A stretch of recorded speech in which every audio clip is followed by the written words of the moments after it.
Hey everybody, Coach over here with the Card Bazaar, and today we have a special guest that will be narrating this episode of Card Anthology. So without further delay, here's John from the YouTube channel They Said We Said. It is all yours, bud. What's up, guys and gals? This is John, aka OrzhovDunn, and I'm very excited to bring you a Card Anthology episode on a set that's very near and dear to my heart, Weatherlight. Usually you can find me on the They Said We Said channel posting deck techs and making other awesomely nerdy videos. So please feel free to stop by and say hello after this video. But hey, there's plenty of time for conjugal visits. For now, let's talk about the 11th Magic the Gathering expansion, Weatherlight, or Mocha Latte as it was known throughout development. Released in June 1997 as a conclusion to the Mirage block and the second small expansion following the set Visions, the expansion symbol to the untrained eye appeared to be an open book, but for those in the know, it was the Thran Tome, an important artifact of the legacy whose contents change depending on who reads it. Among the information contained in the tome is the components and intended operation of the legacy itself. What does all that mean? Well, technically, the story follows the conclusion of the events started in Mirage and Visions. Wizards of the Coast, namely Michael G. Ryan and Mark Rosewater, with additional help from Bob Kruger, Kij Johnson, and Pete Ventures, a well-known magic artist, created what is said to be the single most epic magic storyline of all time. That would conclude with the expansion Apocalypse. Weatherlight kicked off what would become the Wrath cycle, including unforgettable characters such as Gerard Capuchin, the hulking Minotaur Tangarth, and the Goblin Cabin Boy Squee. The set Weatherlight contained 167 cards, including 50 rares, 55 uncommons, and 62 commons. Sold in 15 card booster packs, all booster packs featured the artwork for the card Steel Golem, which for years was universally pined until the first Commander pre-constructed decks were released, and Steel Golem has had a home in Zedruu decks ever since. The set's designers were Dan Cervelli, Mike Elliott, Joel Mick, and T. Wynn Woodruff, while on the development team was Mike Elliott, William Jockish, Bill Rose, Mark Rosewater, and Henry Stern. There were 3 returning mechanics in Weatherlight: cumulative upkeep, flanking, and phasing. There was also 3 notable cycles in the set, the first one being the sack auras.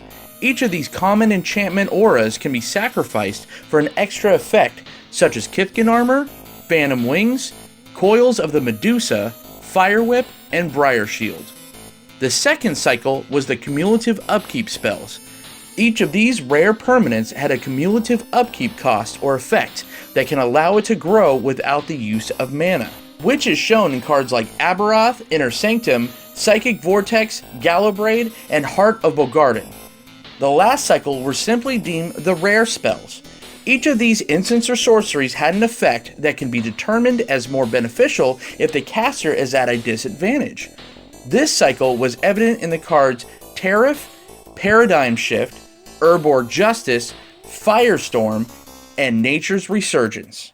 Weatherlight was the very first Graveyard Matters themed set, with cards like Spinning Darkness, which cared about the order of cards in players' graveyards. Then there were cards like Barrow Ghoul, which would make you sacrifice it unless you pay a cost or perform an action. My personal favorite was Buried Alive, which would let you search your library for any 3 creature cards and put them into your graveyard, which at the time worked particularly well with cards like Nether Shadow and Fallen Angel, where you could sack the Shadow to the Fallen Angel for an infinite amount of times to swing in for a bazillion. Boy, that escalated quickly. I mean, that really got out of hand fast. It was the very first printing of Aura of Silence, which has been a Commander staple and has been reprinted in 10th edition and Commander 2015. Rogue Elephant, which was a 3/3 for just 1 green mana, had a drawback of when you cast Rogue Elephant, you had to bury one of your forests.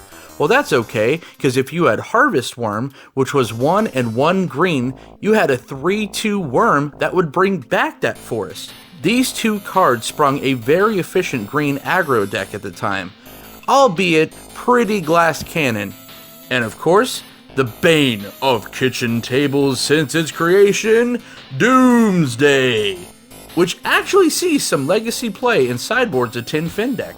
Winding Canyon was a very efficient utility land that essentially gave your creatures flash. This card was unique until its functional reprint in Avacyn Restored, Alchemist's Refuge, which would allow you to cast not only creatures, but all non-land cards as though they had flash. 2 functional reprints were included in Weatherlight. The card Cloud de Jin is a functional reprint of Cloud Dragon from Portal, save for the creature type. Fallow Worm was the functional reprint of Thundering Worm, also from Portal.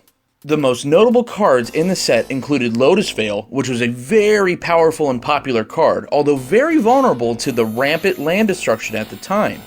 Null Rod, which has become a powerful artifact stopping card in vintage tournaments, and last but not least, Gemstone Mine, which is still used to this day in the modern format, thanks to its time-shifted reprint in the set Time Spiral. To this day, a sealed Weatherlight booster box costs around $300. So guys and gals, that is everything you need to know about the Weatherlight expansion. I want to thank Coach again for letting me be part of history, so please check out the other card anthology videos in the series. My name is John, aka OrzhovDunn from the They Said We Said YouTube channel, and I'll see you next time. So that is the end of our episode, and I would like to personally thank John for narrating this episode of Card Anthology. He has been a big help to the channel in giving our content more exposure. Let us know in the comments section what were some of your favorite cards coming out of this set, or other things you would like to talk about from the Weatherlight expansion. We always like to know what everyone is thinking, so please leave some feedback in the comments section. Next week we will be talking about the expansion set known as Tempest, so be on the lookout for that episode soon. If you enjoyed this video, please hit that like button, share this video, and subscribe to the channel if you have not done so already. Please also visit us on our social media pages and on the MTG Amino app by clicking in the links below. While you're there, be sure to check out the deck text of the infamous TastySnackies, the top 10 videos of Nizzahon Magic, the tabletop discussions and board game histories of the Dracovin Empire, and the MTG lore as presented by none other than SeibenLore. If you missed our previous episode over the Portal set, please click on the card above or in the link in the description. This is Coach signing out, and I will see you guys next time at the Card Bazaar.